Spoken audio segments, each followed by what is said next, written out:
आदिवासींना विकासापासून वंचित ठेवलं जात असल्याचा आरोप आदिवासी महादेव कोळी युवा संघटनेनं केला। या प्रकरणी निर्देशन समितीच्या पदाधिकाऱ्यांवर कारवाई करण्यात यावी असं पत्र प्रकल्प अधिकाऱ्यांना देण्यात आलंय। नाशिक प्रकल्प कार्यालयाकडून अनुसूचित जमातीच्या सुशिक्षित बेरोजगाराचं आर्थिक, भावनिक आणि मानसिक खच्चीकरण सुरू असल्याचा आरोप करण्यात आला। वैयक्तिक तसंच सामूहिक लाभांपासून वंचित ठेवलं जात आहे। कामावर हजर राहूनही आदिवासींच्या प्रस्तावाकडे दुर्लक्ष केलं जात आहे। विकासाला साखळी पद्धतीनं पद्धतशीरपणे खंडित करण्याचं कामही सुरू आहे।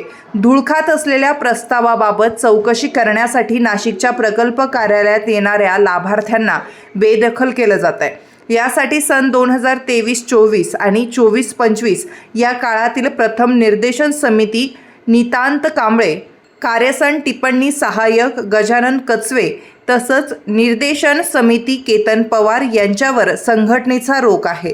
अधिकाराचा गैरवापर करून आदिवासींच्या विकासात अडथळा आणला म्हणून या साऱ्यांवरच कारवाई करण्यात यावी असं या पत्रात म्हटलंय।